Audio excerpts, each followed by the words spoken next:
Christian, and then I also see my role in politics. And my role in politics, like legally, is no different than any other person's. You know, legally, my role in politics as a civilian is the same as a Muslim civilian, is the same as an atheist civilian, and that is the same as a civilian of like really just any other religion. But my role as a Christian is to glorify God and to do what I think He wants to do with my life. And so I think, like, yes, while they intertwine a lot, the priority for me just is, my brain just went crazy. But my priority, I guess, would just be keeping it, like, my role as a Christian comes first, I suppose, and that affects my politics. And I don't think that answered your question as well as I would like. I think you did a good job. You're fine. I just wondered too if in the course of your research, if you looked into any of the like historical periods where a lot of the language that's borrowed from Christianity was injected into the discourse. A lot of it goes back to, you know, the Red Scare, McCarthyism, panic over, you know, the Red Menace. Like, was that part of your research? Like, did you cover any of the idea that we've added a lot of this, not necessarily to glorify God, but as a bulwark against cultural differences in the Eastern?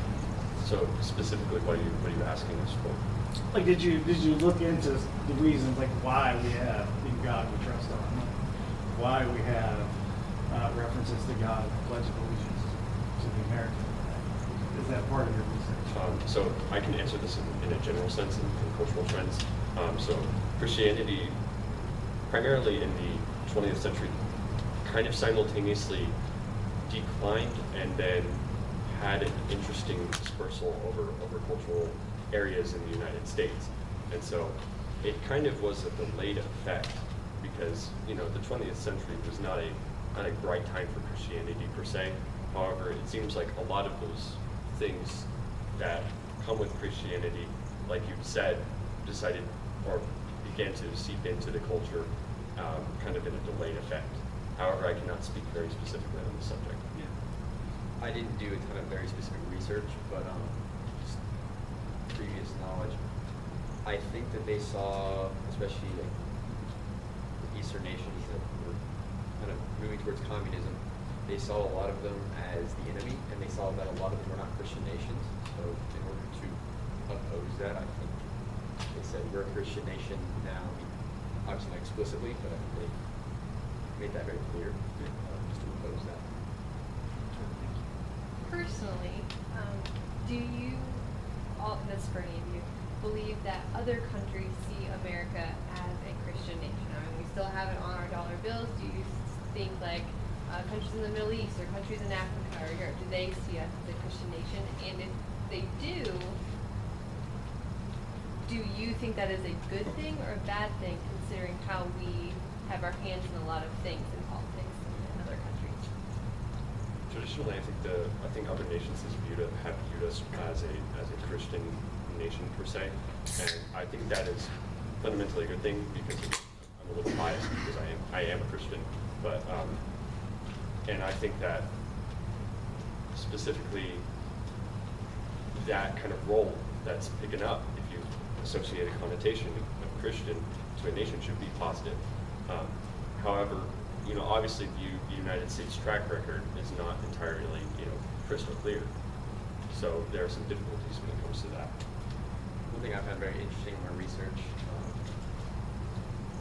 in my mind, I kind of thought we're viewed as a very Christian nation, and a lot of like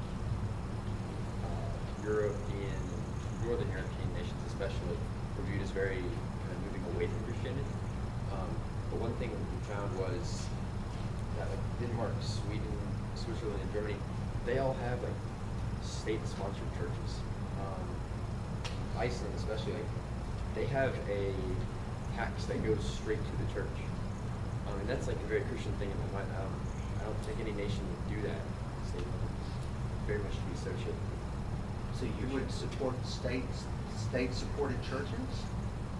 No, I wouldn't. I think that once again is going to alienate anyone who's not a Christian already, and it's not going to move them towards Christianity. I thought you were citing that as a positive Christian aspect of Northern Europe. In my mind, it's a positive thing because if they're legislating Christianity, that's my moral beliefs. I'm going to agree with that. So while I think it's a positive thing for the church, and it could be a positive thing, I think as a general blanket statement, I don't think that's a good thing to do. And that particular study was taken from the Economics and Intelligence Unit, which is a private business that works and gathers economic and political information from various countries. It generally has a positive and well-built connotation as being a company. And they did a study on several countries and rated them from being fully democratic, partially democratic, and mixed, and then an authoritarian regime. And so they analyze, and I'm not sure of the methods exactly. However, they analyzed, a couple countries such as, America, Japan, Canada. These countries specifically, are deemed in a modern sense, in a postmodern sense, as being separated from church and state. And what Michael was referring to is some of the other countries that are labeled as being fully democratic, which all of those that I stated are, had an integrated church and state relationship. They were fully democratic. They were first in kind of the ranking as well. So it kind of begs for an interesting question: is the separation between church and state really a negative thing? And That was my next question. it's a difficult kind of issue to talk about. You're comparing nations, and there's a lot of different cultures. And they're big cultural entities, and it's difficult to answer that question within a macro level. To kind of respond to Isaiah's question, I think it kind of gets back to what I was saying a few minutes ago, that if you completely integrates church and state, and maybe that's like a theocracy point, but if you start to integrate those, anyone who opposes the state will also oppose the religion. And I think that's a very dangerous road to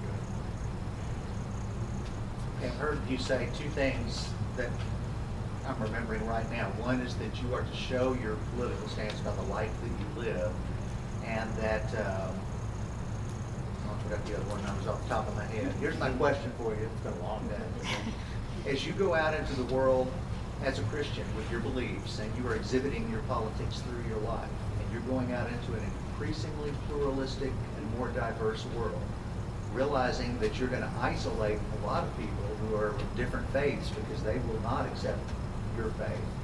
How do you reconcile going out and evangelizing with the fact that you're going to isolate a lot of people who absolutely don't want to hear what you have to say? I think that it comes to just like the fact that you should love first. Because I have a lot of friends that I disagree with on religious and moral problems and standards and stuff, but I still love them, and I still while I don't necessarily agree with what they do and how they're living their life, I'm still going to show the love of God to them because that's what God does to us. And so I think that should always come first.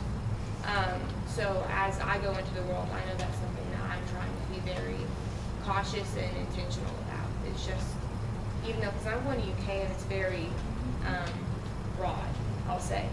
So just making sure I do show the love of God to everyone, even though they might not share that same belief. Did those friends show you the same amount of love and tolerance? Yes, sir.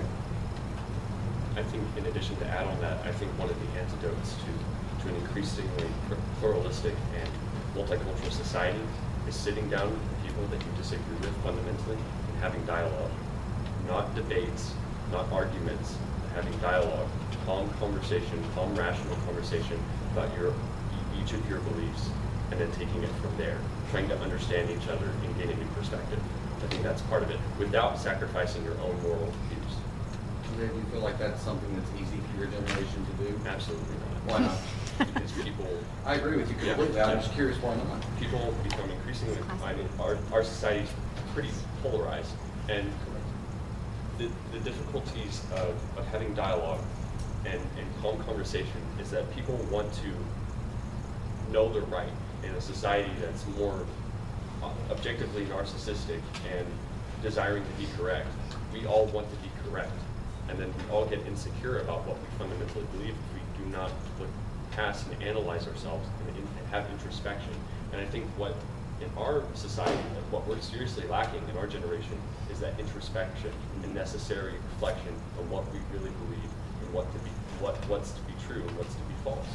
Because I think that if you don't do that, you become insecure about your own beliefs, and then you start wanting to have more of a voice and start shouting in a room when people are trying to talk. Molly, oh, sorry. Molly, what is it about this generation, do you feel, that leads you to not be able to have those interactive conversations, those let's agree to disagree, let's talk about it kind of things? What has led us to that point in society, at least for your generation, that's made that a more difficult thing to do? I would go off Isaiah. I think the polarization in our society is one really big thing because not a lot of people like conflict. I've never really met anyone who just loves to fight, you know. So conflict avoidance? Yeah, so I feel like that's also a big thing because with the polarization, like bringing this up might cause some major problems. And so I think that that's kind of like, you don't want to have those discussions. You don't want to potentially risk losing a friend or a boyfriend or a relationship with a loved one over something like as so petty as like just a small political So decision. easier just to avoid the topic altogether than have a constructive conversation? I personally think it's easier, but I don't think it's right. One for going off of what Isaiah was saying a second ago, in an increasingly postmodern world, we find it very hard not to directly identify like what we believe politically, that to be at the forefront of who we are. And so, in a society where everyone's identifying with what they believe politically, if you find someone who doesn't agree with you politically, it's very easy to automatically think that they don't like you as a person. And nobody's going to start that conversation if they don't. No one wants to start a conversation if you don't think they're so like. I think also that one of the fundamental issues with our society now is what Michael referred to as postmodernism. Postmodernism is kind of the segmentation of modernism into a new realm where truth is kind of degraded and there's a general decay and fragmentation of truth. And so this happened after primarily World War II. There were a lot of large meta-narratives and kind of goals that were established by authoritarian states and various governments. And so when World War II, such a catastrophe as World War II happened, people started to doubt large meta-narratives. And so what ended up happening is people began to think, okay, so if these large meta-narratives that conflict with each other can't get to any singular frontal truth, then what's the point of having a meta-narrative at all? And so from then, truth began to split and sort of fragment, and multiculturalism arose sort of in cause of that. People having, their own truths, their personal truths, and reason and logic isn't necessary in order to disprove one's truth, because how can we know that, my truth is fundamentally more invalid than yours?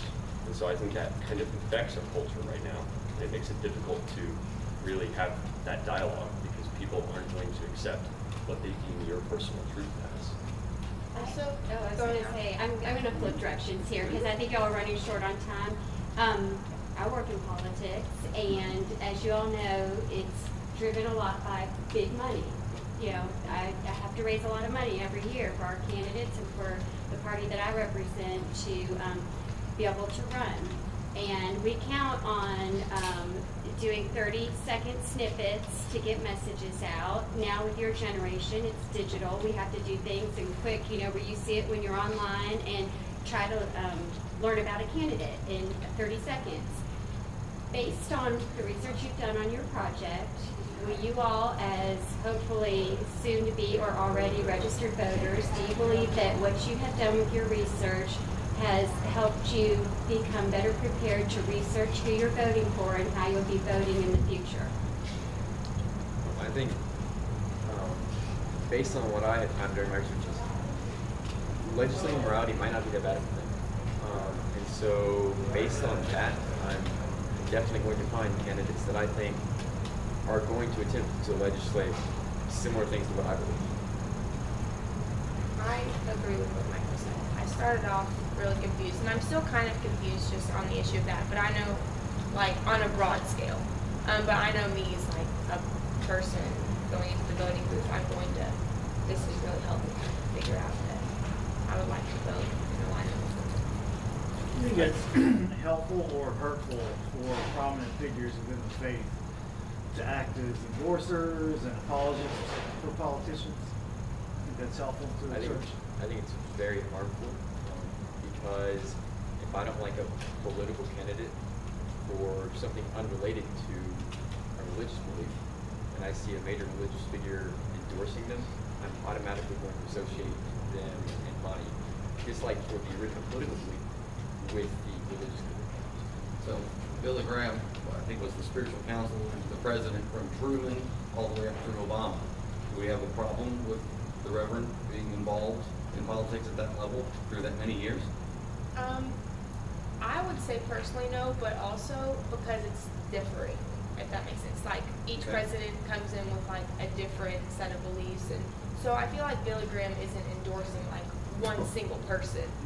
Like, I'll just take the current president. Like, if Billy Graham only endorsed Obama and did not do the same, I think it could have the adverse effect that Michael was talking about.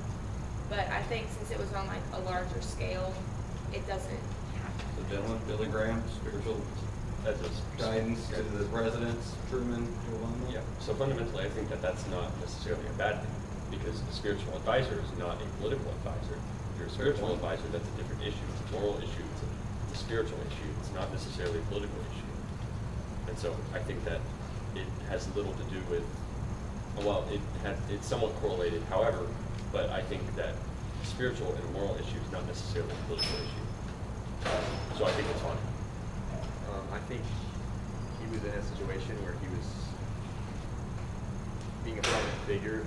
He was going on TV and saying, you can be Christian if you vote for this candidate, but not otherwise. Definitely the problem with that. But I think having a dedicated Christian spiritual counsel in a political role, I think that's definitely beneficial for us as a nation, especially. What about this example? Last week, the White House press secretary said on cable news, God wants Donald Trump to be president. Helpful, hurtful? Who is he to say that God wants him to be president? Yeah, I think taking all political opinions on Donald Trump away, just objectively for me, I think that could have an adverse effect. Mrs. Crosby, to go back to your question on the research we've done benefiting us in kind of traversing through the political realm and voting, I think it has been effective. For me, I did a lot of worldview research and researching into the underlying philosophical mechanics of political thought. And I think now that I know some of that to a greater degree than I had before, it will assist me in identifying what's good and what's bad and what's not, about, future political candidates. It's good to hear since we elect judges. They're political. We elect judges, and oftentimes you don't know a whole lot about judges who then, in sense, are making determinations of law that involve morality issues. So that's good to know. I have a different question. Is there any scriptural basis for reasons that Christians should stay out of politics completely? Is that a Christian thing to do, or do you think that is Christians have a responsibility to be in the political realm, even if it's just voting? I think that on an individual basis, we are called to be good citizens. And I think, especially like in America, I think being a good citizen, you participate by voting, being informed. I think that, going back to what I said about my personal beliefs, I don't think I'm called to dedicate my life to politics. But I do think that I'm called to vote, and I'm called to participate, I'm called to be a good citizen. In reference to your question,